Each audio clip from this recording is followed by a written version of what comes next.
여러분, 혹시 이런 경험 있으신가요? 자녀가 전화해서 엄마, 요즘 어때요? 라고 물었을 때 속으로 이런 생각이 드는 거요. 아, 얘가 돈 필요한가? 혹시 이런 질문이 나올까봐 긴장하신 적 있으신가요? 엄마, 돈 좀 있으세요?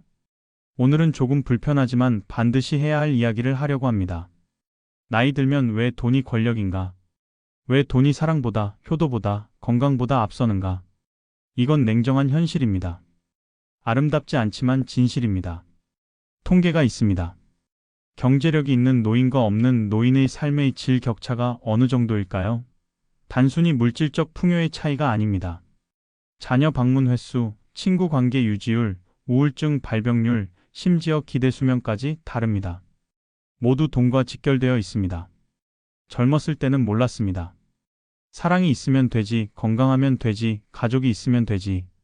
그렇게 생각했습니다. 하지만 70이 넘어보니 깨닫게 됩니다. 돈이 없으면 사랑도, 건강도, 가족도 지킬 수 없다는 걸요. 오늘 이 영상에서는 20가지 잔인한 진실을 말씀드리겠습니다. 그리고 그 진실 앞에서 우리가 어떻게 준비해야 하는지도 함께 나누겠습니다. 불편하시더라도 끝까지 들어주십시오. 이게 여러분의 노후를 지키는 길입니다. 자, 시작하겠습니다. 첫 번째 진실입니다. 나이 들면 돈은 자녀에게 괜찮아, 신경 쓰지 마라고 말할 수 있는 권력이 됩니다. 서울 송파구에 사시는 박순례 씨, 74살입니다. 통장에 5천만 원이 있습니다. 국민연금도 월 100만 원 나옵니다. 생활하기에 충분합니다. 지난주에 아들한테서 전화가 왔습니다. 엄마, 병원은 잘 다녀오셨어요? 검사 결과 어떻게 나왔어요? 박 씨가 대답했습니다. 응, 괜찮대. 별일 없어. 혹시 비용 많이 나왔어요? 제가 드릴까요? 박 씨는 웃으며 말했습니다. 아니야, 괜찮아. 내 돈 아껴. 엄마는 충분해. 이 대화가 왜 중요할까요? 박 씨는 거절할 수 있었습니다. 아들의 호의를 고맙지만 괜찮다고 말할 수 있었습니다. 이게 바로 권력입니다. 자녀에게 짐이 되지 않는다는 자존감입니다. 같은 날, 같은 동네에 사시는 김영희 씨, 75살입니다. 통장에는 80만 원밖에 없습니다. 국민연금은 월 50만 원 나옵니다. 병원비로 30만 원이 나갔습니다. 아들한테 전화했습니다. 아들아, 미안한데 엄마가 병원비가 좀 나와서 그러는데. 아들이 한숨 쉬는 소리가 들렸습니다. 엄마, 또요? 지난달에도 드렸잖아요. 저도 애들 학원비 내야 하고 빠듯해요. 김 씨는 미안했습니다. 그래, 알았어. 괜찮아. 전화를 끊고 한참을 울었습니다. 두 사람의 차이가 뭘까요? 5천만 원입니다. 그 5천만 원이 괜찮아와 미안해 사이의 거리입니다. 그 5천만 원이 자존감과 굴욕감 사이의 거리입니다. 돈이 있으면 자녀의 호의를 거절할 수 있습니다. 고맙지만 괜찮아. 엄마는 충분해. 이 한마디를 할 수 있는 게 권력입니다. 반대로 돈이 없으면 항상 감사해야 합니다. 고마워, 내가 없으면 엄마가 어떻게 살아. 이 말을 해야 하는 게 무력함입니다. 자녀들도 압니다. 경제적으로 독립적인 부모와 의존적인 부모의 차이를요. 독립적인 부모한테는 도와드릴까요? 라고 물어봅니다. 제안입니다. 의존적인 부모한테는 또 필요하세요? 라고 물어봅니다. 부담입니다. 박 씨의 아들은 엄마를 도와주고 싶어 합니다. 하지만 엄마가 괜찮다고 하니까 억지로 안 줍니다. 그게 서로를 존중하는 관계입니다. 김 씨의 아들은 엄마를 도와줘야 합니다. 안 주면 엄마가 굶으니까요. 그게 의무가 된 관계입니다. 효도는 하고 싶을 때 하는 게 효도입니다. 해야만 할 때 하는 건 부담입니다. 돈 있는 부모는 자녀에게 효도를 강요하지 않습니다. 그냥 있으면 됩니다. 자녀가 알아서 챙깁니다. 돈 없는 부모는 자녀에게 효도를 요구해야 합니다. 안 하면 생존이 어려우니까요. 엄마는 괜찮아. 신경 쓰지 마. 이 말을 할 수 있는 권력. 이게 나이 들어서 가장 중요한 권력입니다. 자녀를 사랑하지만 의지하지 않는 것. 도움받을 수 있지만 도움 없이도 살 수 있는 것. 이게 존엄입니다. 여러분, 지금 통장에 얼마가 있으십니까? 그 돈이 자녀 앞에서 당당할 수 있는 마지막 방패입니다. 그런데 돈은 자녀와의 관계뿐만 아니라 자녀와의 물리적 거리도 결정합니다. 두 번째 진실입니다. 돈은 자녀와의 적절한 거리를 유지할 수 있게 해주는 권력입니다. 부산에 사시는 김철수 씨, 78살입니다. 부인과 단둘이 삽니다. 본인 집입니다.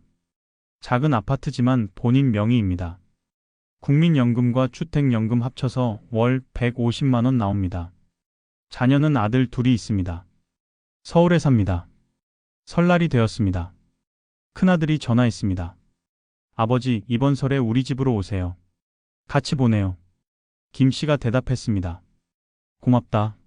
하지만 우리는 집에서 조용히 보낼게. 너희끼리 잘 지내라. 아들이 말했습니다. 그러세요? 그럼 설 지나고 내려갈게요. 김 씨 부부는 설을 집에서 보냈습니다. 조용했습니다. 편안했습니다. 아들네 집에 가면 며느리 눈치 보고 손주들 시끄럽고 불편합니다. 집이 최고입니다. 보고 싶으면 가끔 올라가면 됩니다. 떨어져 있고 싶으면 집에 있으면 됩니다. 이게 선택권입니다. 같은 명절 대구에 사시는 이정남 씨, 79살입니다. 부인과 함께 아들 집에 삽니다. 2년 전부터요. 왜냐고요? 본인 집을 팔았으니까요. 전세 보증금이 떨어져서 월세로 전환해야 하는데 월세 낼 돈이 없었습니다. 어쩔 수 없이 아들 집으로 갔습니다. 설날 아침입니다. 며느리가 부엌에서 음식을 준비합니다. 이 씨 부인이 거들려고 했습니다. 며느리가 말했습니다. 어머니, 괜찮아요. 쉬세요. 말은 그렇지만 표정이 불편합니다. 이 씨 부인은 방으로 들어왔습니다. 남편한테 말했습니다. 우리가 여기 있는 게 짐이 되나 봐. 저녁이 되었습니다. 거실에서 손주들이 TV를 봅니다. 이 씨는 방에 있습니다. 나가고 싶지만 눈치가 보입니다. 거실은 아들네 공간 같습니다. 방은 우리 공간입니다. 본인 집인데 갇혀 사는 기분입니다. 밤이 되었습니다. 화장실 가고 싶습니다. 하지만 밖에서 소리가 들립니다. 아들 부부가 얘기하는 소리입니다. 여보, 우리 아버지 언제까지 계실 거예요? 그러게. 나도 답답해.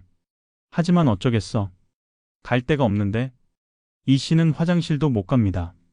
소리 들리는 게 싫어서입니다. 참습니다. 새벽까지 참습니다. 이게 자녀 집에 얹혀 사는 노인의 현실입니다. 돈이 있으면 독립할 수 있습니다. 본인 집에서 본인대로 삽니다. 자녀가 보고 싶으면 얘들아, 우리 집에 놀러 와라고 합니다. 떨어져 있고 싶으면 전화만 합니다. 이게 건강한 거리입니다. 돈이 없으면 의존해야 합니다. 자녀 집에 가야 합니다. 눈치 보며 삽니다. 화장실 가는 것도, TV 보는 것도, 냉장고 여는 것도 조심스럽습니다.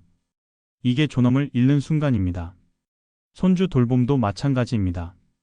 돈 있는 할머니는 선택할 수 있습니다. 애들 봐드릴까? 고마워요, 엄마. 근데 괜찮으세요? 응, 심심한데 봐줄게. 하고 싶어서 하는 겁니다. 안 하고 싶으면 미안한데 오늘은 약속이 있어라고 말할 수 있습니다. 돈 없는 할머니는 선택권이 없습니다. 자녀 집에 사니까 봐줘야 합니다. 아침부터 저녁까지 봅니다. 힘듭니다. 허리 아픕니다. 하지만 말 못합니다. 엄마, 애들 좀 봐주세요. 제가 일 나가야 해요. 응, 알았어.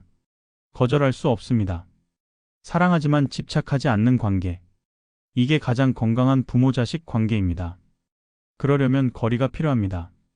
물리적 거리, 정서적 거리, 경제적 거리.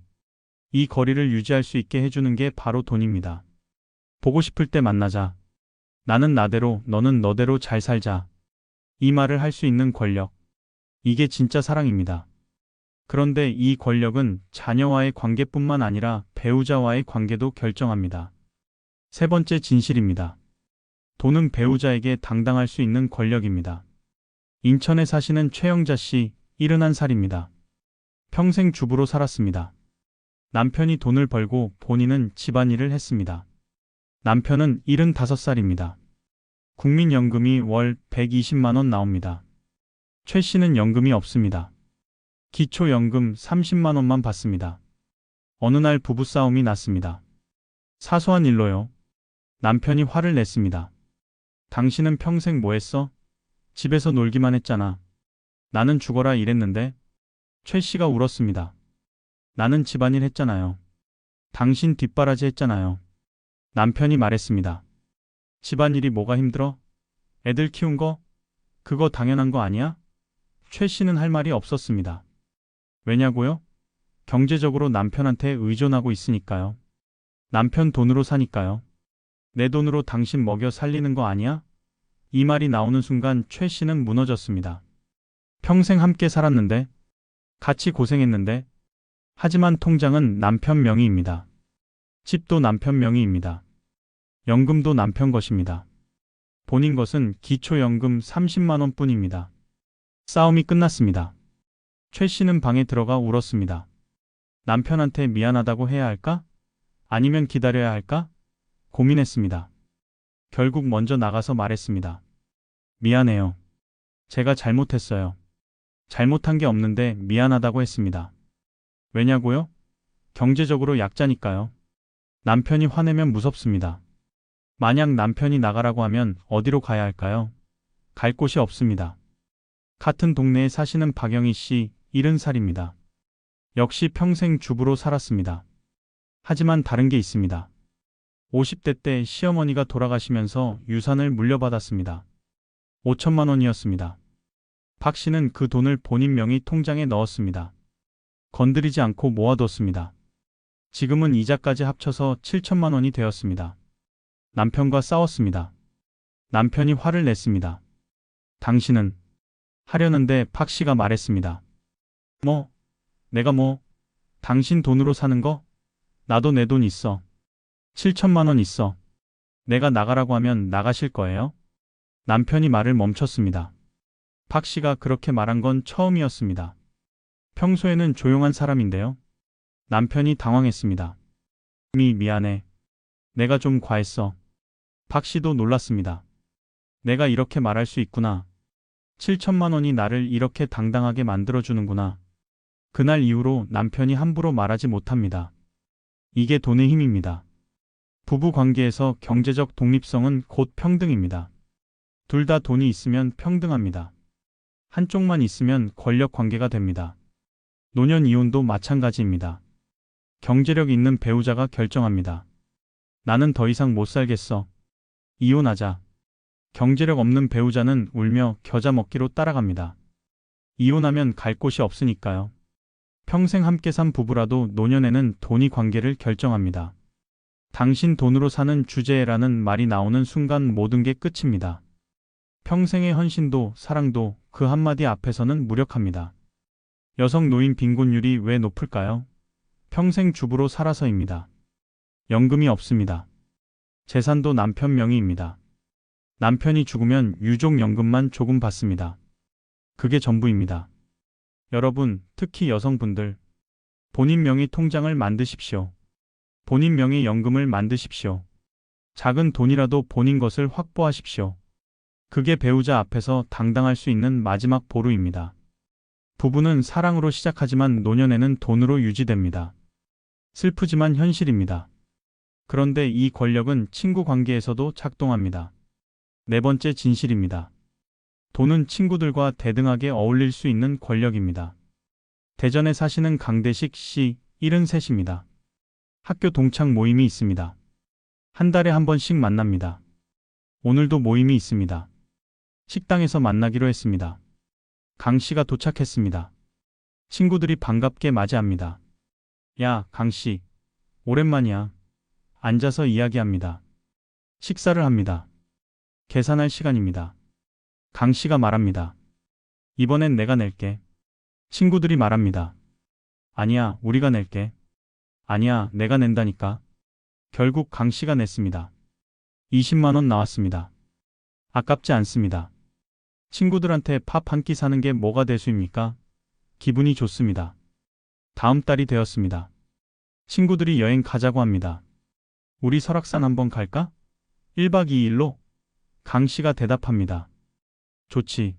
가자. 비용이 1인당 15만 원입니다. 강 씨는 흔쾌히 냈습니다.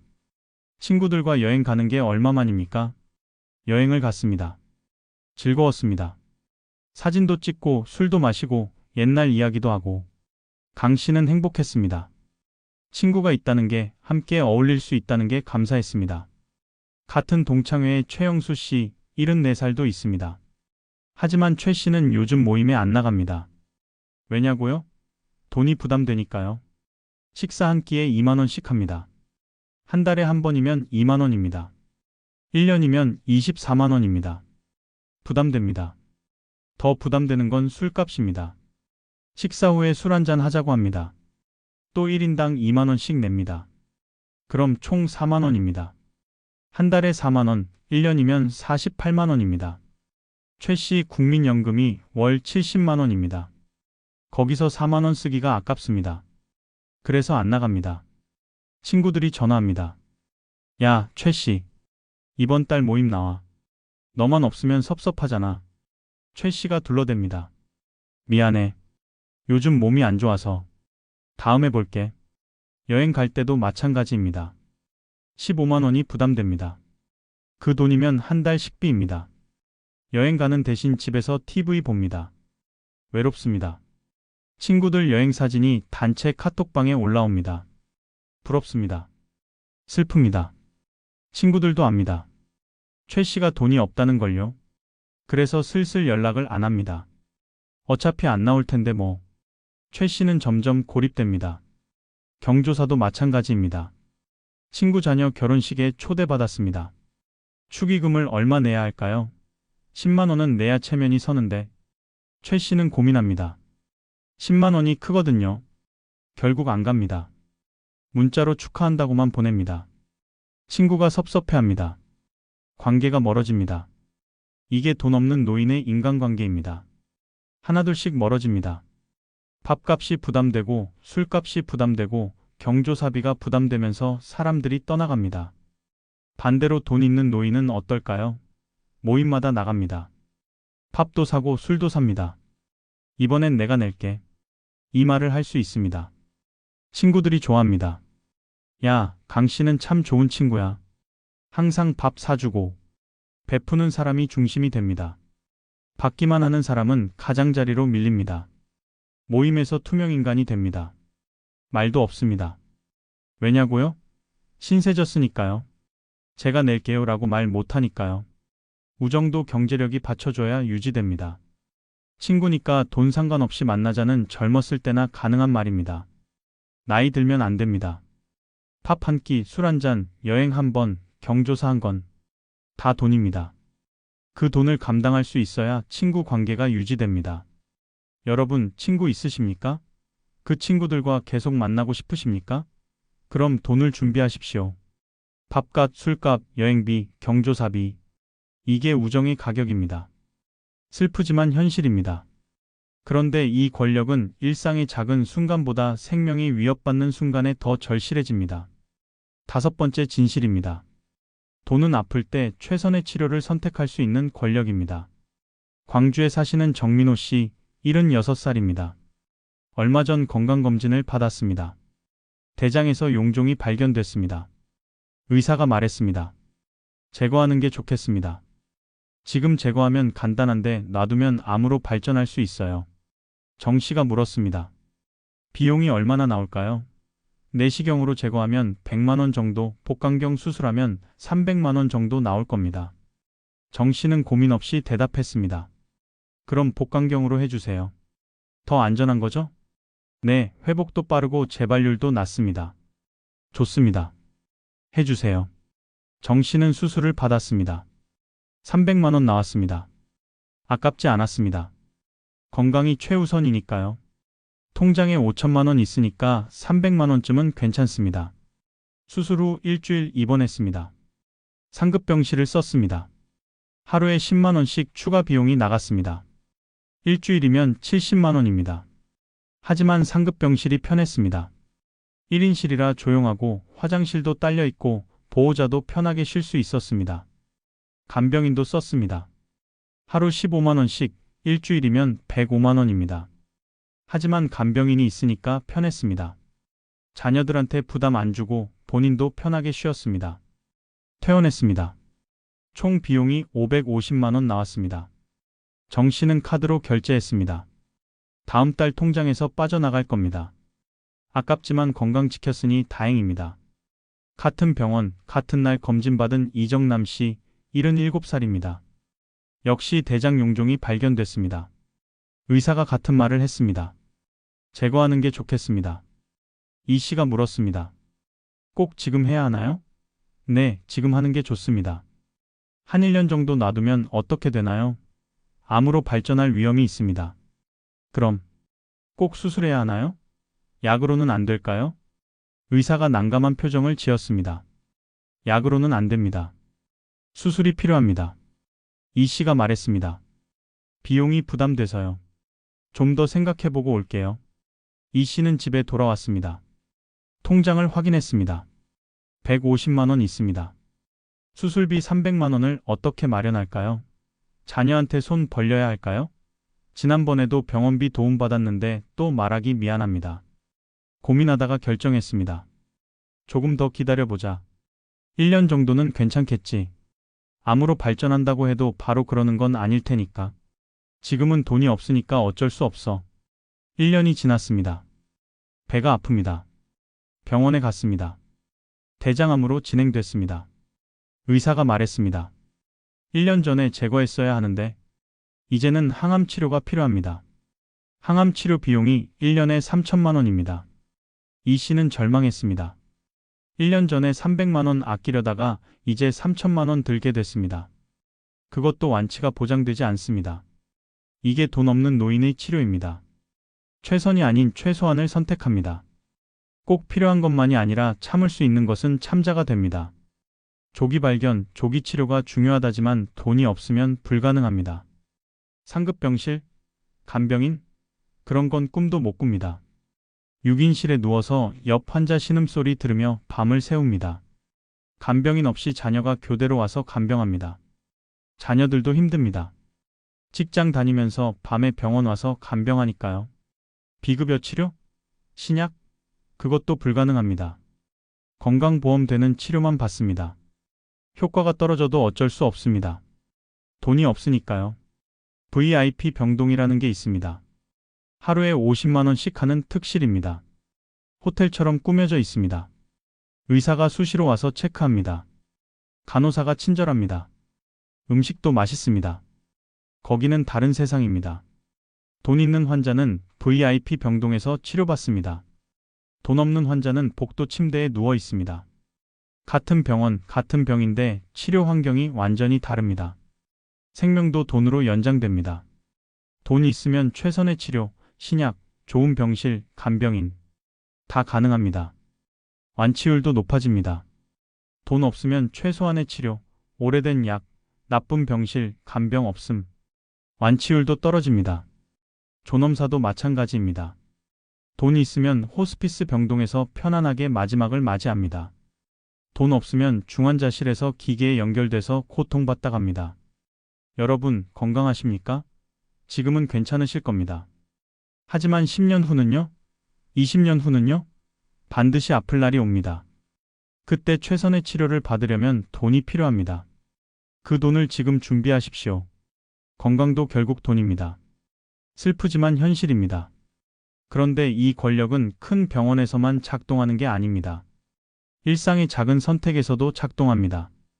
6번째 진실입니다. 돈은 하고 싶다와 해야 한다를 선택할 수 있는 권력입니다.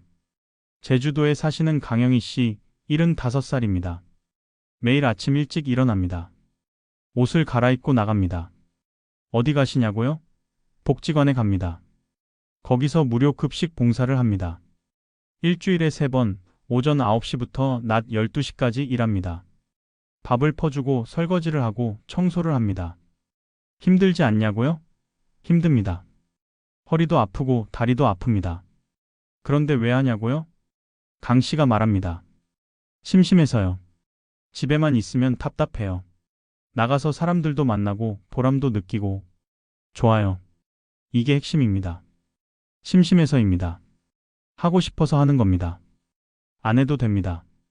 생활에 지장 없습니다. 국민연금 100만 원, 남편 유족연금 50만 원, 합쳐서 월 150만 원 나옵니다. 충분히 삽니다. 그래서 봉사가 즐겁습니다. 의무가 아니라 선택이니까요. 하기 싫으면 안 가면 됩니다. 오늘은 몸이 안 좋아서 쉴게요 라고 말할 수 있습니다. 부담 없습니다. 같은 복지관에서 배달 일을 하시는 최용석 씨, 76살입니다. 매일 새벽 5시에 일어납니다. 6시까지 복지관에 도착해야 합니다. 도시락을 차에 싣고 혼자 사시는 노인들 집으로 배달을 갑니다. 하루에 50개를 배달합니다. 오전 8시까지 끝내야 합니다. 힘듭니다. 무릎이 아픕니다. 계단 오르내리기가 힘듭니다. 한겨울에는 춥습니다. 한여름에는 덥습니다. 왜 하시냐고 물었습니다. 최 씨가 대답합니다. 안 하면 굶어요. 돈이 필요해요. 이게 핵심입니다. 안 하면 굶어요. 해야만 하는 겁니다. 선택이 아닙니다. 생존입니다. 최 씨 국민연금이 월 40만 원입니다. 이것만으로는 살 수 없습니다. 그래서 일합니다. 도시락 배달로 월 60만 원 받습니다. 합치면 100만 원입니다. 겨우 삽니다. 그래서 아파도 일합니다. 무릎이 아파도 허리가 아파도 참고 일합니다. 쉬면 돈을 못 버니까요. 돈을 못 벌면 생활비가 부족하니까요. 의무입니다. 생존입니다. 같은 일을 해도 의미가 완전히 다릅니다. 강 씨는 취미로 합니다. 최 씨는 생계로 합니다. 강 씨는 하고 싶어서 합니다. 최 씨는 해야만 합니다. 택배 일도 마찬가지입니다. 75살에 택배 일하시는 분 많습니다. 어떤 분은 집에만 있으면 심심해서라고 말합니다.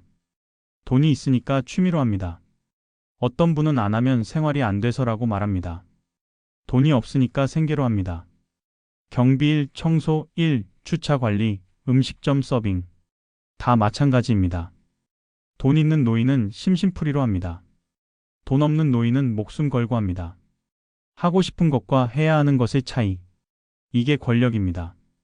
선택권이 있는 것과 없는 것의 차이입니다. 여러분은 어느 쪽이고 싶으십니까? 심심해서 일해요 하고 싶으십니까?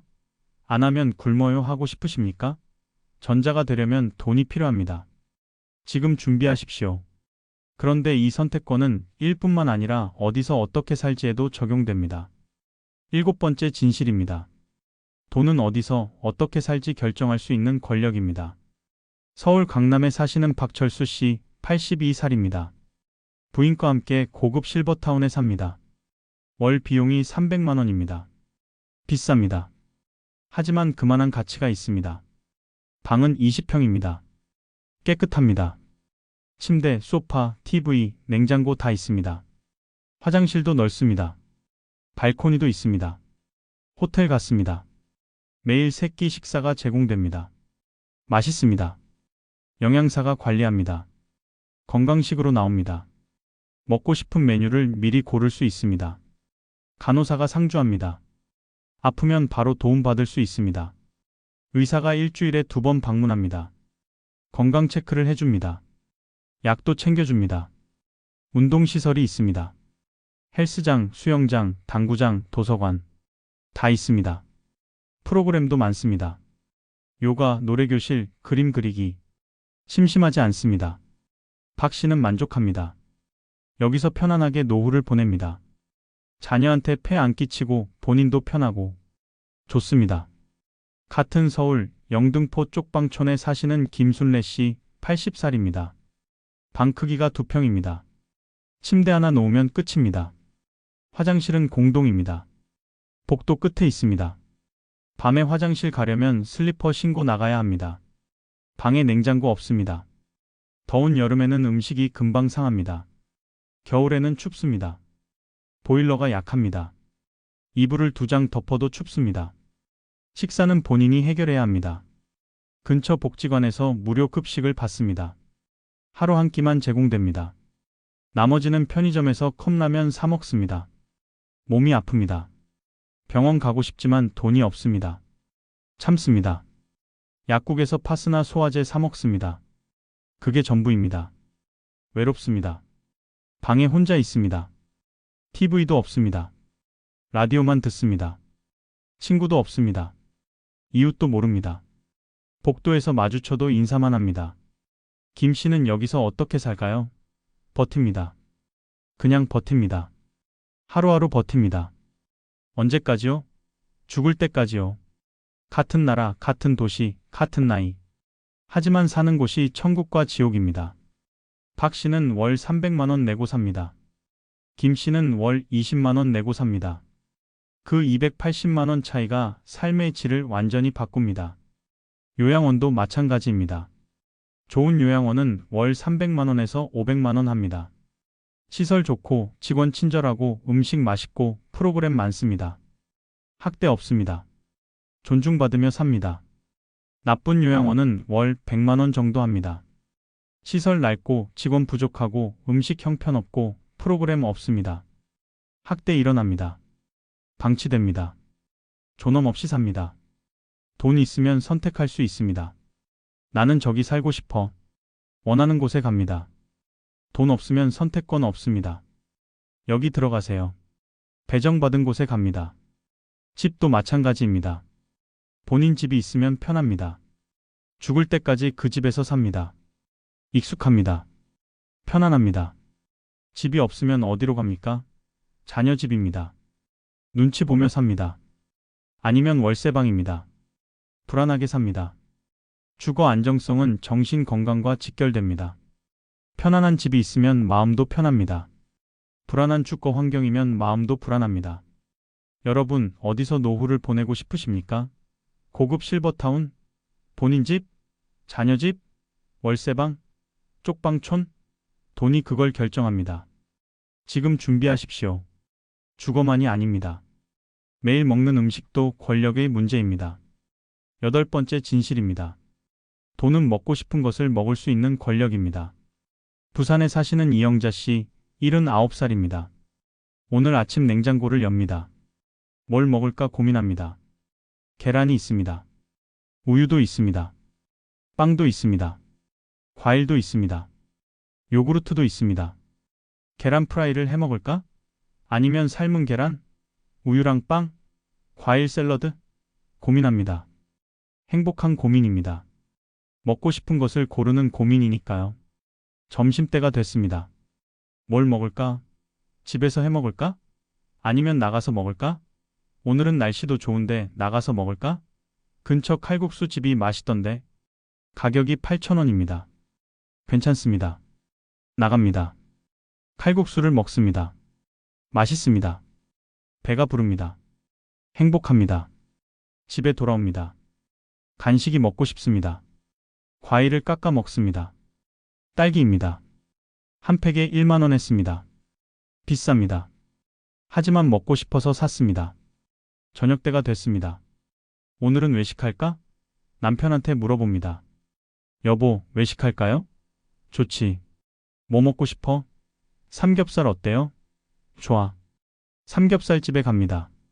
2인분 시킵니다. 2만 원 나왔습니다. 맛있게 먹습니다. 소주 한잔 합니다. 기분 좋습니다. 이게 소소한 행복입니다. 같은 동네에 사시는 최철수 씨, 80살입니다. 아침에 냉장고를 엽니다. 거의 비어 있습니다. 김치가 조금 있습니다. 밥이 조금 있습니다. 계란도 있습니다. 하지만 아껴야 합니다. 계란은 점심에 먹어야겠다. 아침은 김치만 먹자. 밥에 김치만 먹습니다. 배가 덜 찹니다. 하지만 참습니다. 점심때가 됐습니다. 밖에 나가고 싶습니다. 하지만 참습니다. 밖에서 먹으면 돈이 나가니까요. 집에서 계란 프라이 해 먹습니다. 계란 한 개만 깹니다. 아껴야 하니까요. 간식이 먹고 싶습니다. 과일이 먹고 싶습니다. 하지만 냉장고에 없습니다. 사고 싶지만 참습니다. 과일은 비쌉니다. 딸기 한 팩에 1만 원입니다. 그 돈이면 이틀 식비입니다. 참습니다. 저녁때가 됐습니다. 밥을 합니다. 김치찌개를 끓입니다. 고기는 안 넣습니다. 비싸니까요. 김치만 넣습니다. 두부라도 넣고 싶지만 참습니다. 두부도 1,000원 하니까요. 이게 돈 없는 노인의 식사입니다. 먹고 싶은 것이 아니라 살 수 있는 것을 먹습니다. 맛있는 것이 아니라 싼 것을 먹습니다. 마트에 갑니다. 유통기한 임박 코너로 갑니다. 50% 할인 상품을 삽니다. 오늘까지가 유통기한인 두부, 내일까지인 계란, 모레까지인 우유. 이런 걸 삽니다. 창피합니다.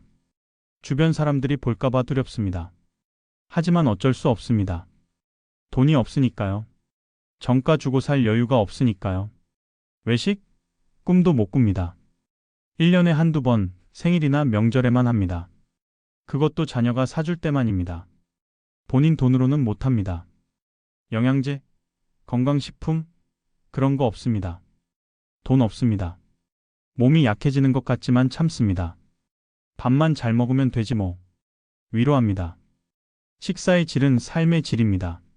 맛있는 것 먹으면 기분이 좋습니다. 건강도 좋아집니다. 맛없는 것만 먹으면 기분이 우울합니다. 건강도 나빠집니다. 여러분, 노년에 무얼 드시고 싶으십니까? 먹고 싶은 것 마음껏 드시고 싶으십니까? 그럼 돈이 필요합니다. 계란 한 개 아끼지 않아도 되는 노후. 과일 사 먹고 싶을 때 사 먹을 수 있는 노후. 가끔 외식하며 소소한 행복을 느낄 수 있는 노후. 그런 노후를 원하신다면 지금 준비하십시오. 먹는 것만이 아닙니다. 입는 것, 외모도 권력의 문제입니다. 9번째 진실입니다. 돈은 외모를 가꿀 수 있는 권력입니다. 서울 종로구에 사시는 강미숙 씨, 75살입니다. 오늘은 미용실 가는 날입니다. 한 달에 한 번씩 갑니다. 파마를 합니다. 5만 원입니다. 비싸지만 괜찮습니다. 파마하고 나오니까 기분이 좋습니다. 거울을 봅니다. 예쁩니다. 젊어 보입니다. 자신감이 생깁니다. 백화점에 갑니다. 옷을 삽니다. 봄이니까 봄옷을 사야죠. 마음에 드는 블라우스가 있습니다. 15만 원입니다. 고민합니다. 비싸네. 하지만 예쁩니다. 삽니다. 입어보니 잘 어울립니다. 기분이 더 좋아집니다. 신발도 삽니다. 편한 운동화요. 8만 원입니다. 좋은 신발은 발이 편합니다. 무릎도 덜 아픕니다. 집에 돌아옵니다. 거울을 봅니다. 새 옷, 새 신발, 새로 한 파마. 괜찮아 보입니다. 나이는 75이지만 60대처럼 보입니다. 관리하니까요. 피부과도 다닙니다. 석 개월에 한 번씩 갑니다. 기미, 잡티 제거합니다. 한 번에 20만 원 정도 나옵니다. 비싸지만 효과 있습니다. 피부가 깨끗해집니다. 치과도 정기적으로 갑니다. 6개월에 한 번씩 스케일링 받습니다. 2만 원입니다. 이가 깨끗하니까 웃을 때 자신 있습니다. 강 씨는 나이 들었지만 멋있습니다. 깔끔합니다. 사람들이 칭찬합니다. 어머, 할머니 정말 젊어 보이세요. 기분이 좋습니다. 외모에 신경 쓰니까 자존감도 높습니다. 같은 동네에 사시는 박순례 씨, 76살입니다. 10년 전에 산 옷을 입고 있습니다. 빛이 바랬습니다. 낡았습니다.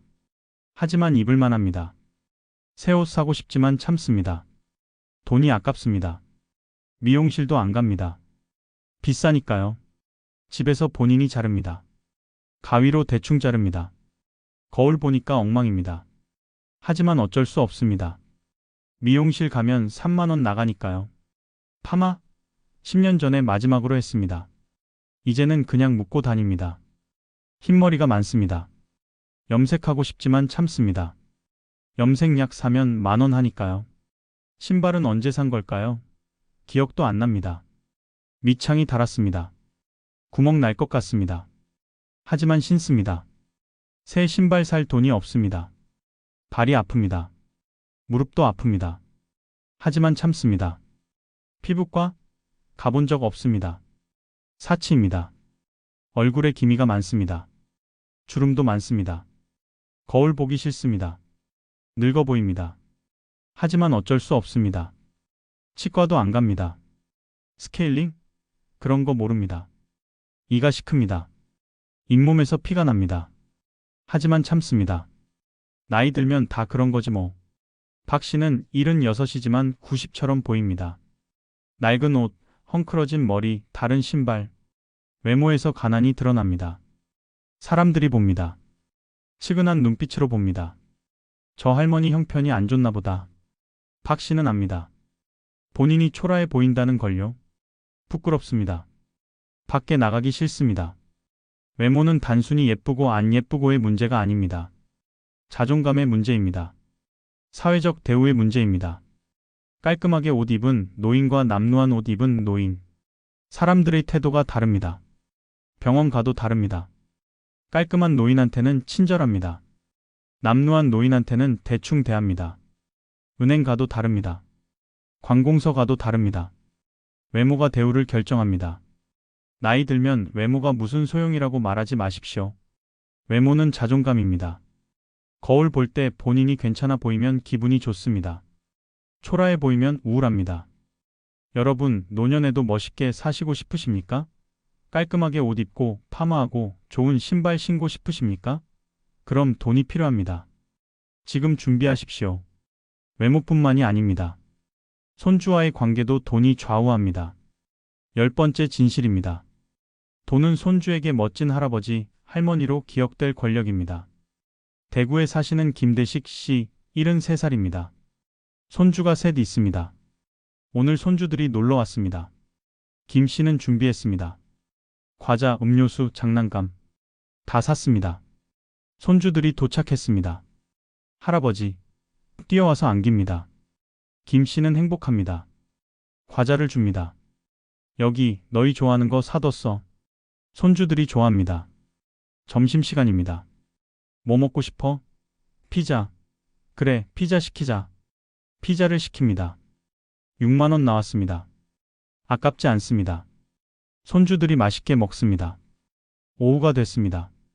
할아버지, 놀이공원 가고 싶어요. 그래, 가자. 놀이공원에 갑니다. 입장료 내고 놀이기구 타고 간식 사주고 30만 원 썼습니다. 하지만 행복합니다. 손주들이 즐거워하니까요. 저녁이 됐습니다. 손주들이 갑니다. 할아버지, 다음에 또 올게요. 오늘 너무 재밌었어요. 김 씨는 뿌듯합니다. 손주들한테 좋은 추억 만들어줬습니다. 손주 생일이 됐습니다. 선물을 삽니다. 레고 세트요. 15만 원입니다. 비싸지만 괜찮습니다. 손주가 갖고 싶어 하던 거니까요. 선물을 줍니다. 손주가 기뻐합니다. 할아버지 최고. 손주가 초등학교에 입학합니다. 입학 선물을 줍니다. 책가방, 필통, 공책 다 사줍니다. 50만 원 정도 들었습니다. 손주가 자랑스럽게 메고 갑니다. 손주가 중학교에 갑니다. 학원비가 비쌉니다. 아들이 힘들어합니다. 김 씨가 돕습니다. 학원비는 내가 댈게. 신경 쓰지 마. 한 달에 50만 원씩 줍니다. 1년이면 600만 원입니다. 부담되지만 괜찮습니다. 손주 교육이니까요. 손주들이 할아버지를 사랑합니다. 왜냐고요? 할아버지가 뭐든 사주니까요. 놀이공원도 데려가주고 선물도 사주고 학원비도 대주니까요. 할아버지는 슈퍼맨입니다. 물론 돈 때문만은 아닙니다. 할아버지가 자상하고 재밌고 사랑해주니까 좋아합니다. 하지만 솔직히 돈도 한몫합니다. 돈이 없었다면 피자도 못 사주고 놀이공원도 못 가고 선물도 못 사주고 학원비도 못 댔을 겁니다. 같은 도시에 사시는 최영수 씨, 75살입니다. 손주가 둘 있습니다.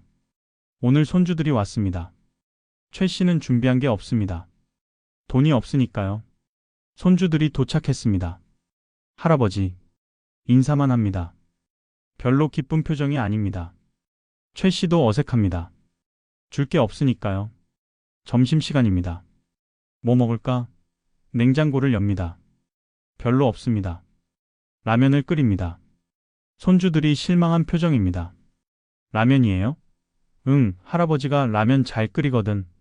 오후가 됐습니다. 손주들이 심심해합니다. TV만 봅니다. 할아버지, 뭐하고 놀아요?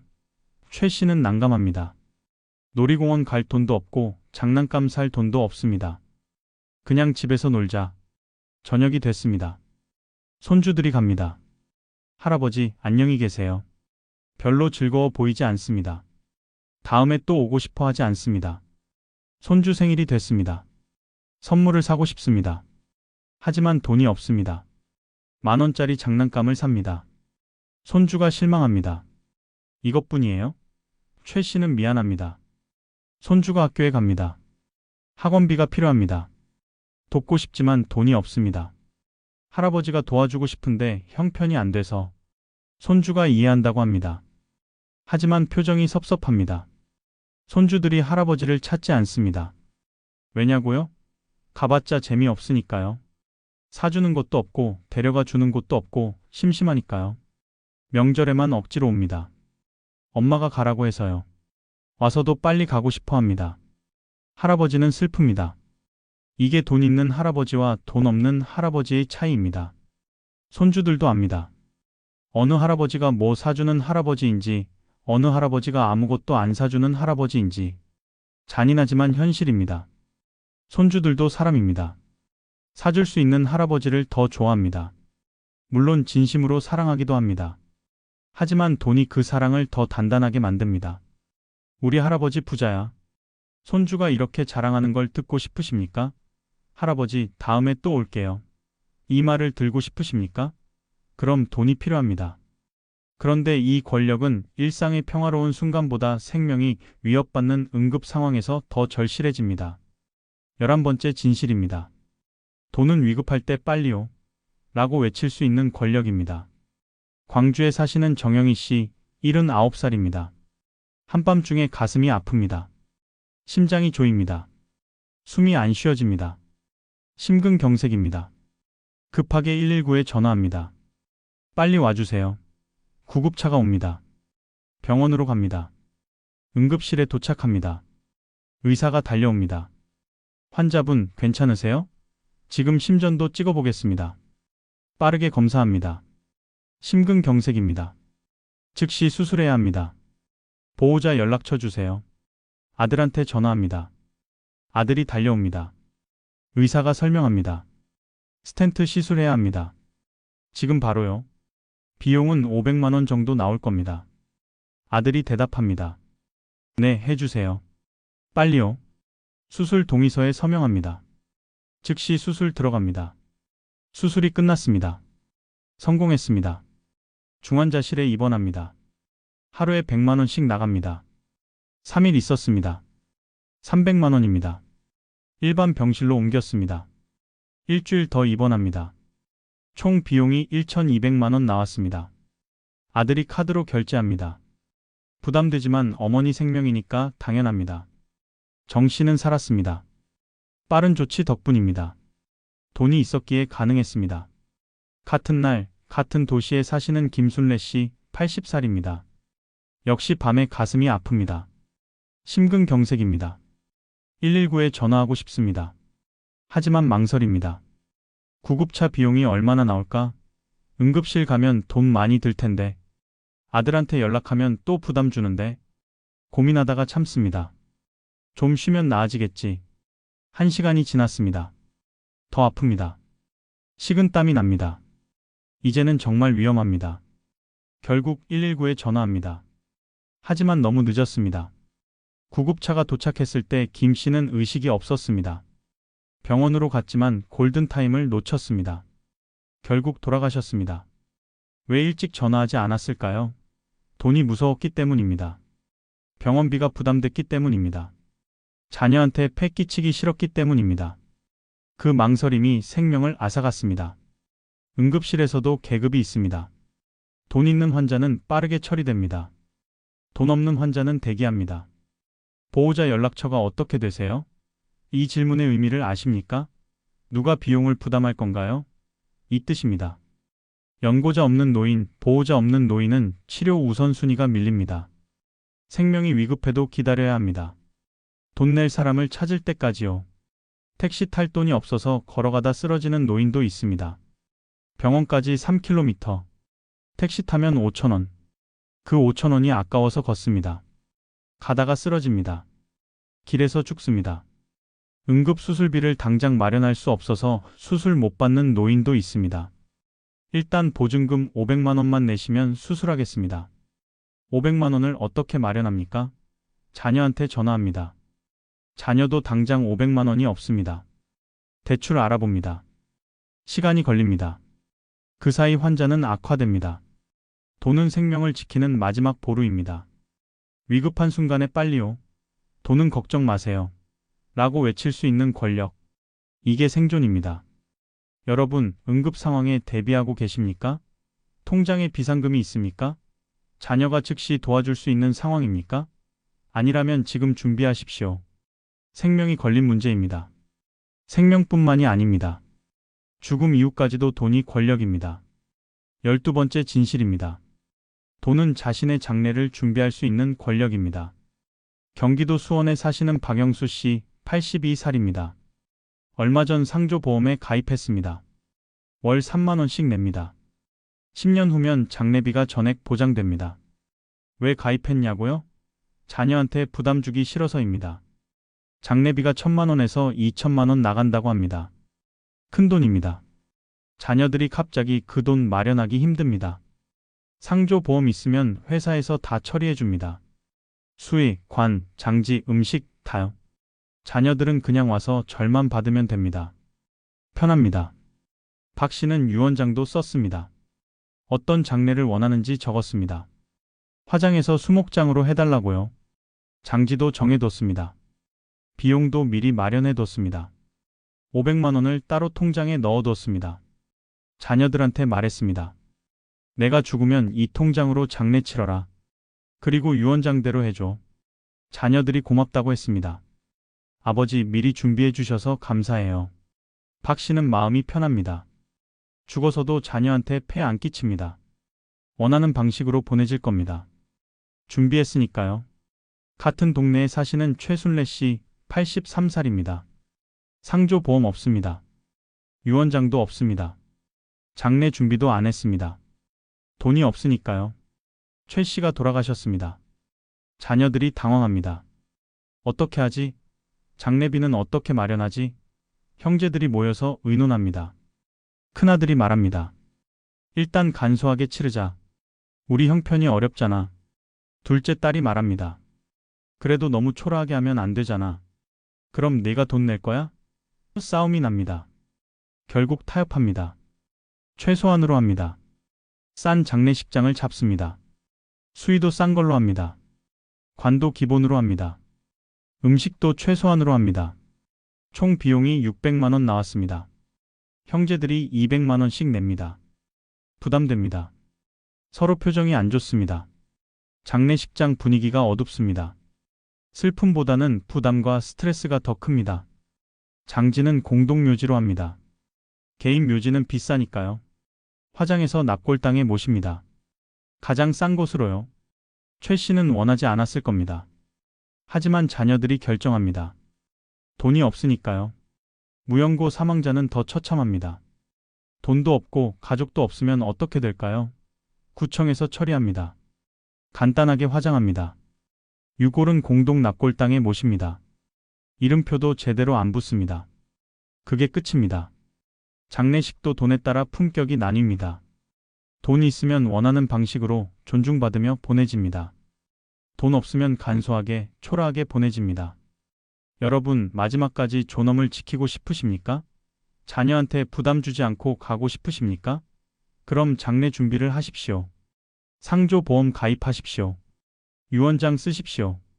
장례비를 미리 마련하십시오. 그게 마지막 배려입니다. 죽음 이후에도 영향력을 행사할 수 있는 권력이 있습니다. 바로 유산입니다. 계속 2만 자를 채우려면 나머지 챕터들을 계속 작성해야 하는데 현재 약 2만 5천 자 정도 작성했습니다. 챕터 13부터 20까지를 이어서 작성하겠습니다. 13번째 진실입니다. 돈은 유산으로 영향력을 행사할 수 있는 권력입니다. 서울 강남에 사시던 김철수 씨가 돌아가셨습니다. 85살이었습니다. 유산이 많았습니다. 아파트 한 채, 예금 5억 원, 총 15억 원 정도였습니다. 유언장이 있었습니다. 변호사 사무실에서 공개했습니다. 자녀 셋이 모였습니다. 변호사가 있습니다. 큰아들에게 아파트를 준다. 단, 이 집을 팔지 말고 내 자녀가 물려받을 때까지 보존하라. 둘째 딸에게 2억 원을 준다. 단, 이 돈으로 사업을 시작하라. 막내 아들에게 3억 원을 준다. 단, 형제들을 챙기고 매년 제사를 지내라. 자녀들이 유언을 존중합니다. 왜냐고요? 돈이 걸려 있으니까요. 아버지 말을 어기면 유산을 받을 수 없으니까요. 큰아들은 아파트를 팔고 싶었습니다. 팔면 10억 원인데요. 하지만 못 팝니다.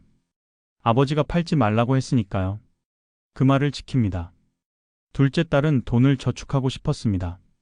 하지만 사업을 시작합니다. 아버지가 사업하라고 했으니까요. 카페를 오픈합니다. 막내 아들은 형제들과 거의 연락 안 하고 살았습니다.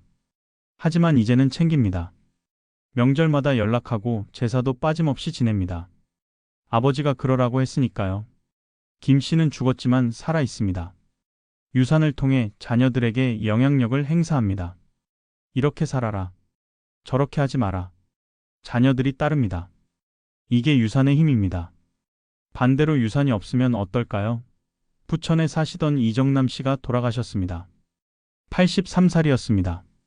유산이 없었습니다. 월세방에 사시다 돌아가셨습니다. 통장에 50만 원밖에 없었습니다. 자녀들이 장례를 치렀습니다. 비용을 나눠서 냈습니다. 장례 끝나고 헤어졌습니다. 수고했어. 연락하자.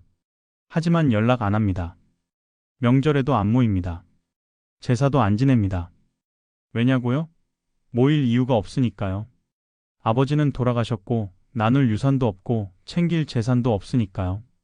자연스럽게 멀어집니다. 이 씨는 죽고 1년도 안 돼서 잊혀졌습니다. 자녀들 기억 속에서 희미해집니다. 손주들은 할아버지 얼굴도 기억 못합니다. 이게 유산 있는 사람과 없는 사람의 차이입니다. 유산이 있으면 죽어서도 존재감을 유지합니다. 유산이 없으면 금방 잊혀집니다. 기부도 마찬가지입니다. 돈 있는 노인은 죽기 전에 기부합니다.